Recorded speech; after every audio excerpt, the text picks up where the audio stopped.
ഈശോയിൽ സ്നേഹം നിറഞ്ഞ ദൈവവചനം സ്നേഹത്തോടെ ഏറ്റെടുക്കുകയും ആ വചനം സത്യവേദ പുസ്തകം കയ്യിലെടുത്ത് വായിക്കുകയും ചെയ്യുന്നവർക്ക് ദൈവം വലിയൊരു വാഗ്ദാനം തരുന്നുണ്ട്. ആ വാഗ്ദാനത്തെക്കുറിച്ചാണ് പരിശുദ്ധാത്മാവ് ഇന്ന് തിരുവചനത്തിലൂടെ നമ്മളോട് സംസാരിക്കുന്നത്. വിശുദ്ധ യോഹന്നാൻ എഴുതിയ സുവിശേഷം 5-ാം അധ്യായം 24 തിരുവചനം. സത്യം സത്യമായി ഞാൻ നിങ്ങളോട് പറയുന്നു,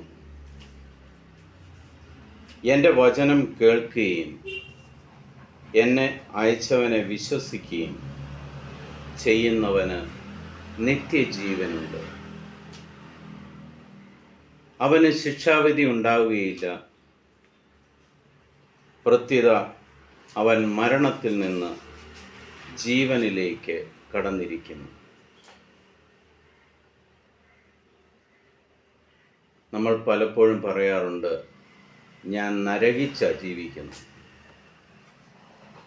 അല്ലെങ്കിൽ മരിച്ചതിന് തുല്യമായിട്ടാണ് ഞാൻ ജീവിക്കുന്നത്.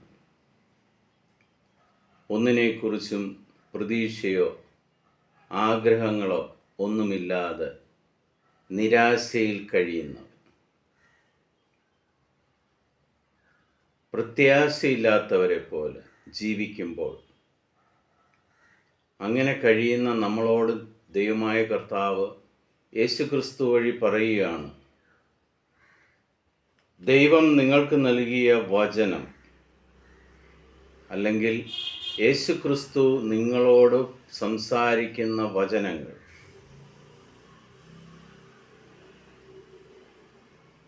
നിങ്ങൾ കേൾക്കുകയും യേശുക്രിസ്തുവിനെ അയച്ചവനിൽ വിശ്വസിക്കുകയും, അതായത് നമ്മുടെ എല്ലാം പിതാവായ ദൈവത്തിൽ. നമ്മളാരും ദൈവത്തെ കണ്ടിട്ടില്ല, എന്നാലും നമ്മൾ ആ ദൈവത്തിൽ വിശ്വസിക്കുന്നു. ആ വിശ്വാസം ദൃഢതയുള്ളതാണെങ്കിൽ അങ്ങനെയുള്ള വ്യക്തികൾക്ക് നിത്യജീവനുണ്ട്. അവൻ്റെ ജീവനില്ലാത്ത അവസ്ഥ അവനിൽ നിന്നും എടുത്തു മാറ്റപ്പെടുക. അവന് ശിക്ഷാവിധി ഉണ്ടാവുകയില്ല. പ്രത്യുത അവൻ മരണത്തിൽ നിന്ന് ജീവനിലേക്ക് കടന്നിരിക്കുന്നു. വചനം നിങ്ങൾ ശ്രവിക്കുമ്പോൾ, വചനം നിങ്ങൾ ഏറ്റെടുക്കുമ്പോൾ, ആ വചനമാകുന്ന ദൈവത്തിൽ നിങ്ങൾ വിശ്വസിക്കുമ്പോൾ, നിങ്ങൾക്ക് ഇന്ന് ജീവിക്കുവാനുള്ള ജീവൻ, നമുക്ക് വേണമെങ്കിൽ പറയാം പ്രാണവായു, ഒരു മനുഷ്യനെ നടത്തുന്നത്, ജീവനോടെ നടത്തുന്നത് അവൻ ശ്വസിക്കുന്ന വായു. ആ പ്രാണവായു, ജീവാത്മാവ് നിന്നിൽ നിറയുന്നത് ദൈവമായ കർത്താവിൻ്റെ വചനത്തിലൂടെയായി. പ്രിയ സഹോദരങ്ങളെ, നിങ്ങൾ ഈ വചനം ഏറ്റെടുക്കുമ്പോൾ, നിങ്ങൾ വചനം ശ്രവിക്കുമ്പോൾ, മറ്റുള്ളവരിലേക്ക് പങ്കുവയ്ക്കുമ്പോൾ, നിങ്ങളിൽ വന്ന് ജീവിക്കുന്ന ദൈവത്തെ മറ്റുള്ളവർക്ക് വേണ്ടി കൂടി പങ്കുവയ്ക്കുക. ആ പങ്കുവയ്ക്കലാണ് നമ്മുടെ ജീവിതത്തിലെ ഏറ്റവും വലിയ ആധാരം. സ്നേഹമുള്ളവനെ പങ്കുവയ്ക്കുവാൻ സാധിക്കും.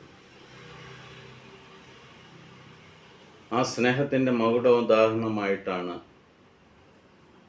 പിതാവായ ദൈവം സ്വന്തം പുത്രനെ പോലെ ഭൂമിയിലേക്ക് അയച്ചതും അവൻ നമ്മുടെ രക്ഷയ്ക്ക് വേണ്ടി കുരിശിൽ മരിച്ചതും. സ്നേഹത്തിൻ്റെ ഏറ്റവും ഉത്തമമായ മാതൃക നമ്മൾ ക്രിസ്മസ് രാവിലേക്ക് പ്രവേശിക്കുന്ന ഈ നിമിഷം നമ്മളെ തന്നെ വചനത്തിലൂടെ ഒന്ന് മനസ്സിലാക്കി നമ്മുടെ ജീവിതത്തെ പങ്കുവയ്ക്കുന്ന, നിങ്ങളുടെ ഒപ്പം ജീവിക്കുന്ന ദൈവത്തിന് ഈ സ്നേഹമായ രീതിയിൽ, ഇഷ്ടമായ രീതിയിൽ, മറ്റുള്ളവർക്ക് നമ്മളെ കൊടുക്കുന്ന രീതിയിൽ നമ്മുടെ ജീവിതത്തെ ഒന്ന് മാറ്റിയെടുക്കാം. വചനം നിങ്ങളുടെ ജീവിതമായി മാറട്ടെ. വചനം നിങ്ങളുടെ ജീവനായി മാറട്ടെ. പിതാവായ ദൈവത്തിൻ്റെയും പുത്രനായ യേശുക്രിസ്തുവിൻ്റെയും പരിശുദ്ധാത്മാവിൻ്റെയും കൃപയും അനുഗ്രഹവും സമാധാനവും എപ്പോഴും നിങ്ങളുടെ കൂടെയും നിങ്ങളുടെ മക്കളുടെ ഒപ്പവും നിങ്ങളുടെ ജോലി സ്ഥലത്തും വ്യാപാര സ്ഥലത്തും എല്ലായിടത്തും നിറഞ്ഞു നിൽക്കട്ടെ. ദൈവത്തിൻ്റെ ജീവൻ നിങ്ങളുടെ കൂടെ എപ്പോഴും ഉണ്ടായിരിക്കട്ടെ. അത് നിങ്ങൾക്കൊരു അനുഗ്രഹമായി മാറട്ടെ എന്ന് പ്രാർത്ഥിക്കുന്നു. ഈശോ മിശിഹായ്ക്ക് സ്തുതിയായിരിക്കട്ടെ.